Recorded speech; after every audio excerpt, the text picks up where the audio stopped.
नमस्कार,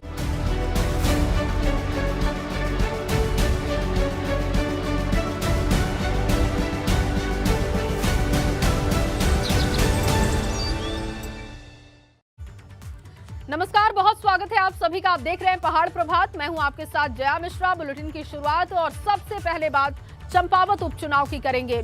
चंपावत में कुछ ही दिनों में उपचुनाव होंगे और इसके लिए भाजपा ने अभी से तैयारी शुरू कर दी है। चंपावत में आज सीएम धामी चुनावी बिगुल फूंकने जा रहे हैं।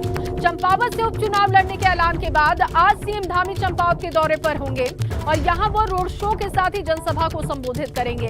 अगर सीएम धामी के कार्यक्रम की बात की जाए तो सीएम सुबह 10:30 बजे चंपावत के बनबसा पहुंचने वाले हैं, जहां से बनबसा से टनकपुर रामलीला मैदान तक एक रोड शो का उनका कार्यक्रम है।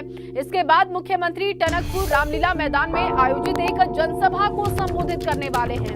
स्थानीय कार्यकर्ताओं से मुलाकात करने के बाद सीएम दोपहर 3:30 बजे टनकपुर से देहरादून के लिए रवाना हो जाएंगे। तो ये पूरा कार्यक्रम उनका रहने वाला है। 9:30 बजे की सबसे बड़ी खबर आपको बता रहे, कार्यकर्ताओं से भी सीएम धामी आज मुलाकात करने वाले हैं और आज चंपावत में चुनावी बिगुल फूकेंगे सीएम धामी। पंकज राणा मेरे सहयोगी ज्यादा जानकारी के साथ देहरादून से मौजूद हैं। पंकज, क्योंकि अब चंपावत उपचुनाव के लिए भारतीय जनता पार्टी ने तैयारी शुरू कर दी है और बिगुल फूकने जा रहे हैं सीएम पुष्कर सिंह धामी, क्या उनका पूरा कार्यक्रम रहेगा, विस्तार से बताइएगा। जी देखिए, मुख्यमंत्री पुष्कर सिंह धामी चंपावत से उपचुनाव लड़ रहे हैं, उसके लिए पूरी तरह से अब तैयारियां शुरू कर दी हैं और पहला आज वहां चंपावत में उनका रोड शो है। बनबसा से लेकर टनकपुर तक उनका आज पहला रोड शो होने जा रहा है। इसके साथ साथ ही वो पार्टी के तमाम पदाधिकारी और कार्यकर्ताओं से के साथ ही बैठक करेंगे, क्योंकि उन्हें चुनावों के लिए अपनी रणनीति तैयार करनी है। और जिस तरह से भाजपा संगठन ने तमाम कुछ नेताओं को जिम्मेदारी दी है, उस लिहाज से देखा जाए तो पूरी तरह से संगठन और सरकार पूरी तरह से तैयारी में जुटी हुई है। और खुद मुख्यमंत्री चाह रहे हैं कि वो किसी तरह से इस बार चुनाव में कोई ढील देना नहीं चाहते, क्योंकि देखिए खटीमा से लगी हुई ये चंपावत सीट है, कुछ जो हिस्सा है खटीमा के क्षेत्र के आसपास ही लगा हुआ आता है। इसलिए वो ये चाह रहे हैं कि पूरी तरह से जो तैयारियां हैं उन्हीं को अभी से ही तैयारी पूरी तरह से अंतिम रूप देना शुरू कर देना चाहिए। और उसी के सिलसिले में आज 10:30 बजे यहाँ से मुख्यमंत्री चंपावत के लिए रवाना होंगे। उसके बाद उनका एक रोड शो शुरू होगा। चंपावत से लेकर टनकपुर तक उनका ये रोड शो होगा, जिसमें पार्टी के तमाम पदाधिकारी मौजूद रहेंगे, कार्यकर्ता मौजूद रहेंगे और खासकर जिन्होंने सीट छोड़ी है चंपावत से, कैलाश गैतोड़ी, वो भी वहाँ मौजूद रहेंगे, क्योंकि उनकी अहम भूमिका वहाँ रहने वाली है। अभी 2022 के जो चुनाव हुए थे उस दौरान वो ही वहाँ से चुनाव जीत कर आए थे। तो सभी कार्यकर्ताओं से लेकर जनता के बीच में उनकी एक अपनी पकड़ है, उसी पकड़ को अब बोर्ड में कैसे बुनाना है, उसी को लेकर ये पूरा रोड शो आज शुरू होने जा रहा है। मुख्यमंत्री खुद चंपावत में अपने चुनाव को लेकर तैयारी में जुटे हुए हैं और आज उनका जो रोड शो होगा, इसमें खास बात रहेगी कि पार्टी एक तरह से संदेश देने की कोशिश करेगी। मुख्यमंत्री के चुनाव लड़ने के बाद चंपावत जो क्षेत्र है उसमें और ज़्यादा विकास हो सके, उसके लिए मुख्यमंत्री को वहाँ से जिताया जाए, क्योंकि कांग्रेस ने देखिए अपनी रणनीति वहाँ से शुरू कर दी है। अपने 2 पर्यवेक्षक वहाँ पर भेजे हैं और वो पर्यवेक्षक वहाँ जाकर अपने कैंडिडेट के चयन की प्रक्रिया को आगे बढ़ा रहे हैं। तो इस लिहाज से देखा जाए तो कांग्रेस ही पूरी तरह से बकओवर देने के मूड में नहीं है। इसी लिहाज से कोशिश ये की जा रही है कि मुख्यमंत्री अभी से वहाँ पूरी रणनीति तैयार कर दें, एक पृष्ठभूमि बना दें अपने पक्ष में कि भारतीय जनता पार्टी वहाँ से चुनाव लड़ रही है और मुख्यमंत्री यदि वहाँ से चुनाव लड़ेंगे तो मुख्यमंत्री के हिसाब से वहाँ जो चंपावत के तमाम विकास कार्य हैं वो और बेहतर तरीके से हो सकेंगे। इसलिए आज ये रोड शो है, पहला चुनावी दौरा है, पहला रोड शो है। तो देखना होगा कि मुख्यमंत्री कितने अपने पक्ष में माहौल बना पाते हैं। भारतीय जनता पार्टी के लिए साख और सम्मान का भी सवाल है और ऐसे में रणनीति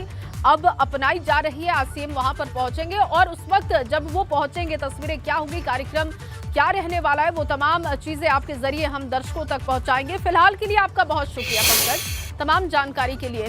आगे बढ़ेंगे और बड़ी खबर की बात कर ले। धामी सरकार की वन विभाग के अधिकारियों पर सबसे बड़ी कार्रवाई सामने आई है।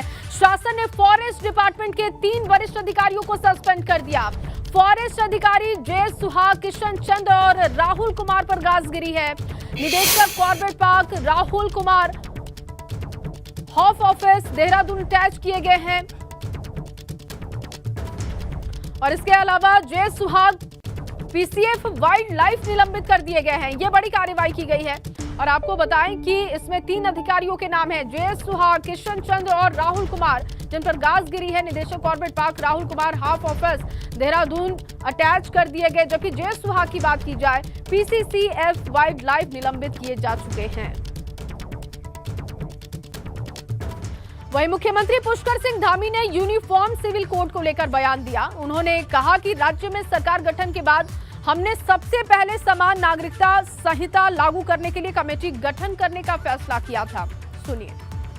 यहाँ धर्म का, अध्यात्म का, संस्कृति का एक केंद्र है, ये देवभूमि है, इसकी संस्कृति बचनी चाहिए। इस सरकार के गठन होते ही हमने अगर सबसे पहले कोई काम किया तो समान नागरिक संहिता लागू करने के लिए कमेटी गठित करने का हमारी सरकार ने निर्णय ले लिया है। 2-3 दिनों के अंदर कमेटी अस्तित्व में आ जाएगी और कमेटी के अस्तित्व में आते ही एक ड्राफ्ट तैयार होगा और उस ड्राफ्ट तैयार करने वाली कमेटी में विधि के विशेषज्ञ होंगे। उत्तराखंड की सरकार उस कमेटी के आधार पर उत्तराखंड पहला राज्य होगा जहां यूनिफॉर्म सिविल कोड समान नागरिक संहिता का कानून लागू हो जाएगा। और वहीं अब बात कांग्रेस की भी कर लेते हैं। कांग्रेस को अब मजबूती देने की कोशिश उत्तराखंड में होने जा रही है और इसी क्रम में आज कांग्रेस के प्रदेश अध्यक्ष करण माहरा गढ़वाल के दौरे पर होंगे। आज से 9 मई तक करण माहरा गढ़वाल के दौरे पर होंगे। गढ़वाल में वो पार्टी को मजबूत करेंगे। कांग्रेस के प्रदेश अध्यक्ष करण माहरा आज से 9 मई तक गढ़वाल में मसूरी, नैनबाग, पुरोला और बड़कोट के दौरे पर होंगे। तो पार्टी को मजबूती देने का काम करण माहरा लगातार कर रहे हैं और इसी कड़ी में देखिए 9 मई तक अब उनका कार्यक्रम गढ़वाल के अलग अलग क्षेत्रों में होगा। 9 मई तक गढ़वाल में ही होंगे और मसूरी, नैनबाग, पुरोला और बड़कोट के दौरे पर भी वो रहेंगे। तो एक तरफ 3 वरिष्ठ अधिकारियों को सीएम ने सस्पेंड किया तो वहीं दूसरी तरफ वन मंत्री सुबोध उनियाल ने देहरादून में बैठक के दौरान अधिकारियों को जमकर फटकार भी लगाई है। जंगलों में लग रही आग को लेकर वन मंत्री सुबोध उनियाल ने फॉरेस्ट डिपार्टमेंट के सभी अधिकारियों को बैठक के लिए बुलाया। इस दौरान उन्होंने जंगलों में लग रही आग को लेकर अधिकारियों को फटकार लगाई। सुबोध उनियाल ने कहा कि अपने अपने क्षेत्रों में वनाग्नि के मामलों पर अधिकारी नियंत्रण करें और किसी भी तरीके की लापरवाही बर्दाश्त नहीं। और अब आपको चारधाम यात्रा से जुड़ी बड़ी खबर दे दें। कैबिनेट मंत्री गणेश जोशी का बड़ा बयान सामने आ चुका है।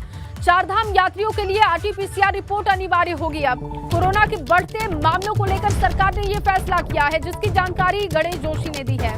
कैबिनेट मंत्री गणेश जोशी का बड़ा बयान सामने आ चुका है। सरकार की तरफ से जो फैसला हुआ उसकी जानकारी उन्होंने दी और उसके मुताबिक चारधाम यात्रियों के लिए आरटीपीसीआर की रिपोर्ट अब अनिवार्य होगी। चारधाम यात्रियों के लिए आरटीपीसीआर रिपोर्ट अनिवार्य होगी क्योंकि लगातार अब कोरोना के मामले बढ़ते जा रहे हैं, जिसके मद्देनजर ये फैसला सरकार ने किया है। सरकार उसके लिए पूरी तरह तैयार है। माननीय मुख्यमंत्री जी उसकी मॉनिटरिंग कर रहे हैं और जिस प्रकार से कोरोना के मामले बढ़ रहे हैं तो हमने उसके लिए आरटीपीसीआर टेस्ट को अनिवार्य कर दिया, क्योंकि किसी की जान की कीमत से ज्यादा कुछ नहीं हो सकता। और ब्यूरो चीफ अजीत सिंह राठी जी फोन लाइन पर हमारे साथ जुड़ चुके हैं। अजीत जी, इसे बड़ा फैसला और अच्छा फैसला भी कह सकते हैं क्योंकि 2 साल के बाद स्थितियां जब सामान्य हुए तो अनुमान यह है कि इस बार रिकॉर्ड तोड़ श्रद्धालु पहुंचने वाले हैं, लेकिन जब कोरोना के मामले बढ़ने लगे हैं तो पहले से तैयारी बहुत जरूरी है। जी देखिए, ये बात तो बिल्कुल सही है कि जीवन से बढ़कर कुछ नहीं हो सकता, लेकिन सबसे महत्वपूर्ण बात यह है कि जो धामी सरकार के मंत्री हैं वो यात्रियों को, श्रद्धालुओं को और यहाँ सिस्टम को पूरी तरह से कंफ्यूज करने में जुटे हुए हैं। जी, कल स्वास्थ्य मंत्री धन सिंह रावत की एक बयान आया था। उन्होंने कहा था कि हम यात्रियों को प्रेरित करेंगे वो अपनी जांच करवा कर आए या यहाँ पर जांच करवा लें। वो हेल्थ मिनिस्टर हैं प्रदेश के, उन्हीं के ऊपर ये सारी जिम्मेदारी है। वो कह रहे हैं कि हम इंस्पायर करेंगे और उन यात्रियों से आह्वान करेंगे कि वो जांच करवा कर आए। गणेश जोशी कृषि मंत्री हैं, इनका कोई लेना देना आरटीपीसीआर से नहीं है और ये कह रहे हैं कि हम जो है अनिवार्य कर दिया है। तो ये तो इनकी कैपेसिटी नहीं है, ये अथॉरिटी भी नहीं है इस आदेश को जारी करने के लिए। तो इससे क्या हो रहा है कि धामी सरकार के मंत्रियों में कोऑर्डिनेशन नहीं है और कोऑर्डिनेशन नहीं होने की वजह से इसका खामियाजा चारधाम की जो शुरुआत हो रही है चारधाम यात्रा की उस पर पड़ सकता है। श्रद्धालु कंफ्यूज हो सकते हैं। सरकार को एक बहुत क्लियर कट गाइडलाइन जारी करनी चाहिए। अगर कृषि मंत्री चारधाम में टीके को लेकर फैसला लेंगे तो मतलब ये तो एक बहुत ही हास्यास्पद बात हो जाएगी और इससे पूरे सिस्टम में कंफ्यूजन पैदा हो गया है। और मुख्यमंत्री को ये चाहिए कि जिस दिन भी कैबिनेट हुई थी या एक मंत्री परिषद की एक बैठक बुलाकर इस पर बातचीत कर ली जाए या हेल्थ मिनिस्टर अपनी कैपेसिटी के अनुसार कोई एक फैसला ले ले कि भाई जीवन की रक्षा सबसे पहले है और यात्रा बाद में है। पिछले 2 सालों में कोरोना की वजह से यात्रा नहीं हुई, तीसरा साल भी बिल्कुल ऐसा ही जा रहा है और इस बार बम्पर यात्रियों के आने की सूचना मिल रही है। एक संभावना यह है कि बहुत बड़ी संख्या में इस बार यात्री आने वाले हैं। लेकिन इससे पहले मंत्रियों के ये जो बयानबाजी है आरटीपीसीआर को लेकर के, ये एक बहुत ही कंफ्यूज करने वाली है। ये इस पर मुख्यमंत्री को खुद ही एक बार कॉग्निजेंस लेकर कोई फैसला लेना पड़ेगा। जी तो अजीत जी, क्या इसको लेकर आपकी किसी से बात हुई क्या कि क्या, क्योंकि क्लियर रहना तो बहुत जरूरी है, जैसा कि आपने कहा कि कंफ्यूजन की स्थिति हो रही है, तो क्या इसको लेकर बात हुई क्या कि कोई गाइडलाइन सामने आएगी ताकि क्लियर हो श्रद्धालुओं के लिए कि क्या नियम होने चाहिए और क्या नियम बनाए गए हैं सरकार की तरफ से जिसे उन्हें मानना है? जी देखिए, कल एबीपी गंगा ने भी धन सिंह रावत की उस बातचीत को दिखाया जिसमें धन सिंह रावत ने कहा कि हम यात्रियों को इंस्पायर करेंगे। जी। धन सिंह रावत यहाँ पर स्वास्थ्य मंत्री हैं, हेल्थ सेक्टर के मिनिस्टर हैं। उनकी जिम्मेदारी और उनकी जवाबदेही है कि वो टीके की स्थिति बन रही है, उनको क्या इनपुट मिल रहा है, यात्रियों के लिए टीका लगाना अनिवार्य है कि नहीं है। जी। दूसरी तरफ कृषि मंत्री हैं गणेश जोशी, जिनका दूर दूर तक हेल्थ सेक्टर से कोई लेना देना नहीं है, चार धाम यात्रा से भी कोई लेना देना नहीं है। तो उन्होंने कहा अनिवार्य कर दिया है। देखिए, अनिवार्य करने से एक पैनिक क्रिएट होता है श्रद्धालुओं को। फिर अनिवार्य कौन कर रहा है, कौन अथॉरिटी है, यात्री किस तरह से अनिवार्य करके यात्रियों के लिए अनिवार्य करना, अति आवश्यक कर देना, ये मतलब एक बहुत ही अलग तरह की चीज हो गई है। तो अब भ्रमित इस चीज को लेकर पूरा सिस्टम हो रहा है कि हेल्थ मिनिस्टर की बात माननी है या कृषि बिल्कुल। मंत्री और का जो बयान अजीत है राशि उसकी जी, बात क्योंकि अब ये बहुत जरूरी भी है कि कोई सामने आए और बिल्कुल इसको क्लियर करे कि श्रद्धालुओं के लिए नियम क्या है, गाइडलाइन क्या है। बहुत शुक्रिया तमाम बातचीत के लिए, जानकारी के लिए। और अब खबर देहरादून से, जहां देहरादून में पर्यटन मंत्री सतपाल महाराज बीकेटीसी के कर्मचारियों पर भड़क उठे। सतपाल महाराज ने कर्मचारियों को हड़ताल न करने की सख्त हिदायत दे दी। उन्होंने कहा कि चारधाम यात्रा सीजन में कोई भी कर्मचारी कोताही न बरते। सतपाल महाराज ने कर्मचारियों को साफ हिदायत दी है कि वो हर हालत में फोन उठाए, फोन का रिस्पॉन्स नहीं करने पर भी कार्रवाई होगी।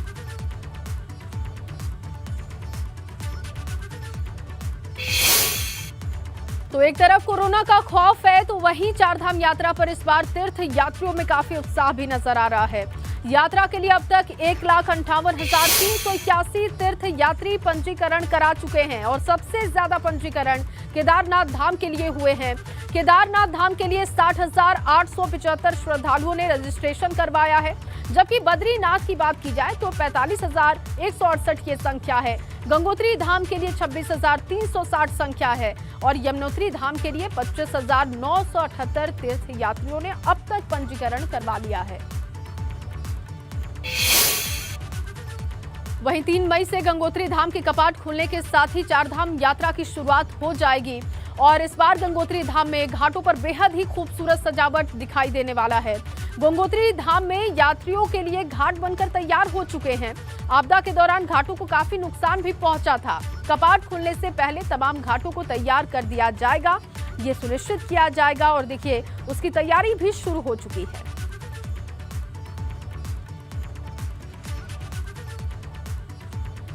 वहीं केदारनाथ धाम की यात्रा के लिए भी तैयारियां जोर शोर पर दिखाई दे रही हैं। केदारनाथ धाम सहित तमाम यात्रा पड़ावों पर पुलिस जवानों की तैनाती की गई है।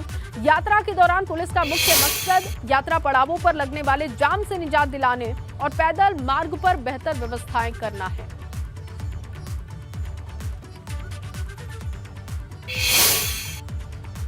चारधाम यात्रा में केदारनाथ मंदिर आने वाले तीर्थ यात्रियों के ठहरने के लिए टेंट कॉलोनी तैयार की जाएगी, जिससे केदारनाथ परिसर में करीब 1500 यात्रियों के ठहरने की अतिरिक्त व्यवस्था होगी। पर्यटन विभाग ने टेंट कॉलोनी बनाने के लिए 2,88,00,000 की वित्तीय स्वीकृति भी दी है। आपको बता दें कि प्रदेश में 3 मई से चारधाम यात्रा की शुरुआत हो रही है।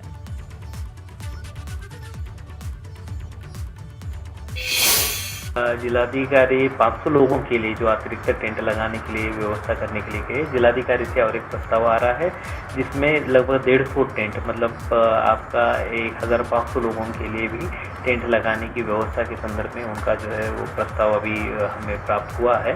तो इन सभी पर कार्य करेंगे तो हम लोगों की कैरिंग कैपेसिटी जो है वो ज़रूर बढ़ी हुई इस बार पाएंगे आप। और अब खबर पौड़ी से है, जहां पौड़ी जिले के स्योली खंड इलाके में 25 अप्रैल को हुई सड़क दुर्घटना के मामले को लेकर मजिस्ट्रियल जांच के आदेश दिए गए हैं, जिसके बाद उप जिला मजिस्ट्रेट पौड़ी को इस हादसे की जांच का जिम्मा सौंपा गया। डीएम ने उप जिला मजिस्ट्रेट को हादसे की जांच का जिम्मा दिया है, जिन्हें 15 दिन में जांच पूरी कर हादसे की वजह की रिपोर्ट डीएम को देनी होगी। 25 अप्रैल को पौड़ी के स्योली खंड में हुए हादसे में 6 लोगों की मौत हो गई थी, जहां पर बारातियों से भरी मैक्स गाड़ी 50 मीटर गहरी खाई में जा गिरी थी। और अब खबर विकासनगर से है, जहां विकासनगर के दौरे पर पहुंची कैबिनेट मंत्री रेखा आर्य खेत में काम करती हुई दिखाई दी। रेखा आर्य ने महिलाओं के एक समूह के साथ मिलकर गेहूं की फसल की कटाई की है। इस दौरान रेखा आर्य ने कहा कि महिलाओं को खेतों में काम करते हुए देख वो खुद को नहीं रोक पाई। ये देखिए तस्वीरें आप देख पा रहे हैं, विकासनगर के दौरे पर थी और उसी बीच रास्ते में जब उन्होंने कुछ महिलाओं को खेत में काम करते हुए देखा तो वो भी उनके साथ गेहूं की फसल की कटाई करने लगी। सरकार से इनको अन्य क्या क्या समस्याएं आती हैं उन सबको लेकर इनके साथ में चर्चाएं हुई। यहाँ बहुत सारी महिलाएं जो कि गेहूं काटने में अपना योगदान प्रदान कर रही थी, उनके साथ में विषयों को लेकर चर्चा हुई। साथ साथ में हमारी जो महिला किसान हैं उनकी गेहूं को जो है थ्रेशर से भी जो है उसमें छटाई, जो उसका भूसा है और गेहूं है उसको अलग करने का काम भी जो है उसमें थोड़ा सा सहयोग अपनी ओर से भी दिया। वहीं रुड़की के डाडा जलालपुर गांव में काली सेना की तरफ से बुलाई गई महापंचायत को प्रशासन ने इजाजत नहीं दी थी, जिस वजह से पंचायत नहीं हो पाई। गांव में माहौल बिगड़ने की आशंका को लेकर पुलिस और प्रशासन पहले से ही चौकन्ना था। रिपोर्ट देखिए।